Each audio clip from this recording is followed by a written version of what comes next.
Morning, class. This video should hopefully help to clarify a few things in the third discussion question, um, which is fruits versus roots in William James's The Variety of Religious Experience. And so I want to go ahead and read the question, and then we can discuss the different aspects of it. Hopefully, after this is done, you should have some idea on what might be worth focusing on, and what are some things that still don't seem clear after this comparison. So let me go ahead and read the question. James's approach of pragmatism is often explained as that we are not examining the roots of religious experience, but rather the fruits of religious experience. So the first thing we need to sort of understand what that means. Explain what James means by this. According to James's approach, is there any type of religious experience um, that is illegitimate because of its source? We'll talk about what that means. After explaining what you believe James's answer would be, explain why you would agree or disagree with this answer. And then the final part of this question, I asked, does the religious experience portrayed in the Derren Brown video, Fear and Faith, complicate your answer at all? And if so, why? Um, Now, the last part, let's address this first a bit. The Derren Brown video, allegedly, I have no idea if it's more scripted or actually real. We'll be charitable to it and just sort of say everything we see on it. Let's just assume it's real as a thought experiment. He's able to, in about 10 minutes, give an individual a religious experience simply by using what we might call psychological techniques. So, given that experience, does that religious experience complicate James's way of looking at religious experience? So, what is James's way of looking at religious experience? And it's contrasted as the fruits versus the roots, right? So the results of the experience as opposed to where they came from. So let's look at ways of distinguishing it. Suppose there's this holy relic. Let's say it's a cloth of a garment of a saint, and the saint was very holy, and it's sort of kept in some type of church. And if a person touches this garment, they're healed of any disease, right? And so a person touches the garment and they're healed. And then one day they lose the garment, the church, just again hypothetically, they lose the garment and they say, well, we better do something. And so they take a piece, just another piece of a cloth that looked like it and lay it out. And people think that it's the same garment and they touch that garment and they're healed just as well, right? So the fruits of that action are both the same, but the roots are different. In the first example, the roots is that it was actually the garment of a very holy person who had whatever belief, and then the other one was just it was a cloth. Let's just say they found of a contemporary piece of clothing. So we have different roots, but the same fruit. The fruit, in that sense, would be healing. So this is the difference that James wants to make. He's not focusing on the roots, where the source of the experience came from, but he's merely focusing on the fruits, right? What the religious experience brings, whether it be some type of physical healing, some type of presence of the divine, or some type of psychological benefit. So far we've read the circumscription of the topic, the reality of the unseen, uh, healthy mindedness, and the sick soul. And we have been given a variety of religious experiences in a variety of different settings. And so the roots often seem to have mattered before James. So, for example, people have felt the presence of a variety of divines, also just presences of realities of the unseen. This was the early um, type of experience described of perhaps we might call them hauntings. You just feel the presence of something otherworldly. And then very quickly he progresses into the presence of what we might call something divine. And he takes this from what we might call traditional settings and he expands the sources of that, so to speak, or the roots of that. So one might experience the divine in a traditional setting, suppose during a traditional activity. Suppose one is at a church and one is um, receiving the sacrament of communion and experiences the presence of God. There's lots of traditional doctrine that says, "Oh yeah, as one should," right? And so the roots and the fruits being the experience of the presence of the divine, seem to sort of line up and make sense. Then James gives an example of a person out in nature, and during the a walk in nature, one experiences the divine. And people say, okay, yeah, yeah, perhaps. So perhaps this is, and this is an interesting question. There may or may not be, if we're examining the roots, are those sufficient roots to experience the divine? Again, James is not looking at it like that. He's not caring about the roots.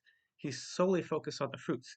Next, he goes, and this is particularly in some excerpts from mysticism that I included. He'll look at people who have been given a lot of anesthetic for operations, and um, and they seem to experience the presence of the divine. Others have had what we might call near-death experiences. So those are experiences rooted in those sources, right? The sources being anesthetic, being ether, being nitrous oxide, or being a near-death experience. And again, the fruits are the same: the presence of God and perhaps a change in lifestyle and perspective. So these are all the fruits and of the experience that James examines from the variety of roots. So we have traditional religious setting with sacramental type behavior. We have walks in nature. We have dying on an operating table. We have being given ether, nitrous oxide. All these things sort of cause to be or correlate to the presence of the divine. A variety of roots and but the same type of fruits. And so this is his distinction between roots and fruits, right? But when we have the new circumstance of the Derren Brown video of an illusionist able to cause a person to have the same qualitative type of religious experience the same presence of the divine, so to speak, does this strike anyone as problematic? So this is one dimension of the question. Is James's way of looking at religious experience sufficient for capturing this phenomenon? Or is for some reason this phenomenon illegitimate, or any experiences illegitimate because of their roots or because of their sources, right? At the end of this Fear and Faith video, there is some type of debate, whereas the person that had the experience seems to view it as authentic, whereas Derren Brown himself is somewhat suspicious of this, and it's not clear how to really understand this, and that's why I think it's an interesting question. Now, there's this other aspect of it, and again, quite interesting. I'm not really sure what to make of it. This is more for you to ponder. He being Derren Brown, often equates religious experience to the placebo effect.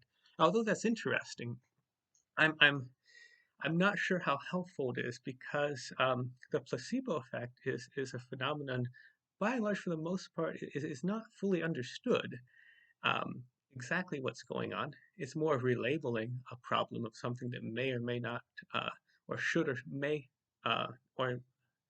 or may not should be. It's a horrible way of saying that sentence, but it perhaps it shouldn't be, given certain medical materialistic views of the world. So we're not really sure what's going on there. We're not really sure what's causing it. And then religious experience is a very complicated experience as well. We aren't really clear what's causing that, if we can even put it in that way. So to take one type of experience that is hard to really explain and compare it to another uh, uh, experience that's hard to explain is interesting, to say the least. I'm not sure how helpful it is. And what I mean by that, let me sort of deviate for a second. We'll look at the placebo effect for a moment, and we can say something like, we know, for example, that for certain things such as allergies, placebos can be just as effective as allergy medication. And we could go one of three ways with this, at least, right? We could say, okay, so we have placebos and we have the um, contemporary sort of conventional medication, and so they're both about the same, right? So we have two different ways to treat allergies. We could say allergies aren't real. That doesn't really seem to be a thing we want to say, right?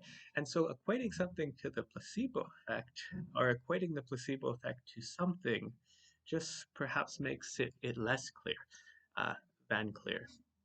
Right? So I wouldn't necessarily um, um, think that there's clarity to be gained there by equating the religious experience to the placebo effect. Maybe that's all that one is meaning to say is one can cause religious experience. But we already kind of knew that things can cause religious experience and people can facilitate religious experiences in other people, perhaps. And so it's unclear what exactly is going on. Um, Lastly, and so in the video, Derren Brown isn't a religious person, um, and he's attempting to cause a religious experience or to give rise to religious experience. It's unclear whether he takes full credit for it or not. But I think it's also worth considering. Um, would anyone's feelings or ideas towards the experience change if the person that was able to cause the religious experience was themselves a person of faith, right? So imagine a preacher, for example, who believed in God and believed in every sort of tenet of their particular religion, also had the same skill and ability as Derren Brown, and they were able to give rise or facilitate the religious experience much in the same way he did, again hypothetically. Um, would that change? Would the sincerity on the part of the person facilitating and the openness on the part of the person who now believes, would that change the experience? So, just to recap really quickly, when you're looking at this question, be sure to understand the distinction between fruits and roots, what that has to do with pragmatism. Uh, do fruits and roots have any bearing on the legitimacy or illegitimacy of religious experience? Is it fair to say that any religious experience is illegitimate? And if so, how would we go about establishing such criteria? And does the phenomenon we witness in the Derren Brown video, Fear and Faith, complicate this matter in any way, complicate James's paradigm? So thank you very much. Good luck with the questions. Feel free to email me if you want any further clarification. And remember, this is due Monday, March 30th, by the end of that day. All right, take care, and hope to speak to everyone soon, either through email or the virtual realm of some sort. Take care.